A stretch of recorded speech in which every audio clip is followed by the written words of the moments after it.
સાહેબ પાસે જવું છે. થોડી વાર બેસો, હમણાં સાહેબ કામમાં છે. કહી આવું કે દાદા દૂરના ગામડેથી આવ્યા છે. દાદા 80 વર્ષના છે.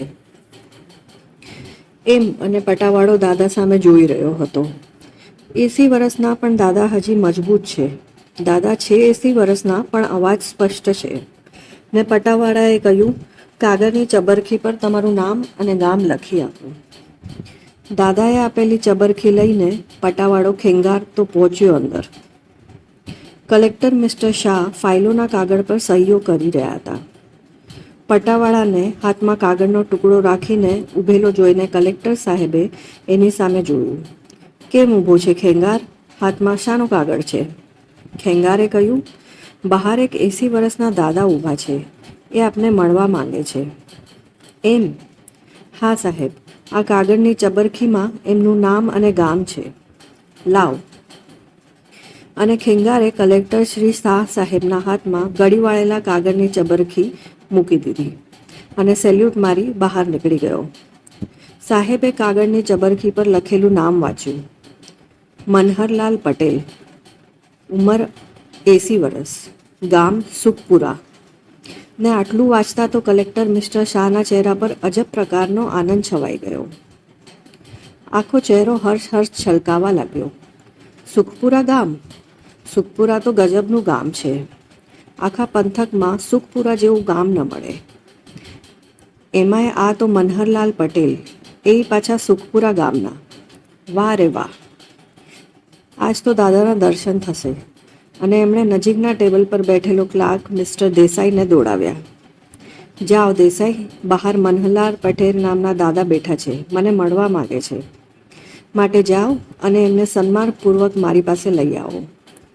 સાહેબનો ઓર્ડર અને અવગણાય ને મિસ્ટર દેસાઈ બહાર આવ્યા અને પૂછ્યું, મનહરલાલ પટેલ કોણ છે?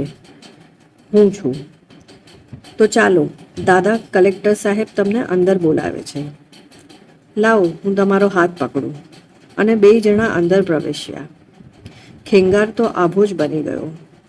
તે પછી મનમાં દાદા હશે સાહેબના ઓળખીતા એવું બબડીને પાછો સ્ટૂલ પર બેસી ગયો. દાદા તમે આવો, આવો ઉપર આવો. મિસ્ટર દેસાઈ દાદાને ઉપર આવવા ટેકવું કર્યું. દાદા ઉપર આવ્યા, હજુ તો ઊભા જ હતા. ત્યાં જ કલેક્ટર સાહેબ ચેરમાંથી ઊભા થઈ ગયા ને દાદાના પગમાં પડી ગયા. એમનો ચરણ સ્પર્શ કર્યો ને બોલ્યા, દાદા મને ઓળખ્યો? ના સાહેબ, હું તમને ક્યાંથી ઓળખું? તમારા જેવા મોટા અધિકારીને ગામડાનો માણસ સી રીતે ઓળખે? તમે ઓળખાણ આપો ને સાહેબ.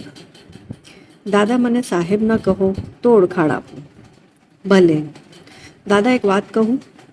કહો. દાદા હું રીખવદાસ તલાટીનો દીકરો છું ને દસકાઓ પહેલાં તેઓ સુખપુરામાં જ તલાટીની નોકરી કરતા હતા. તમે તો મારા ગુરુજી છો.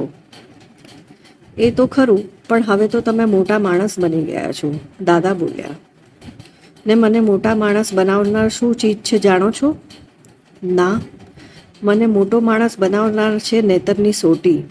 સોટી? હા દાદા, સોટી. ને એ કોના હાથમાં સોંપતી હતી ખબર છે?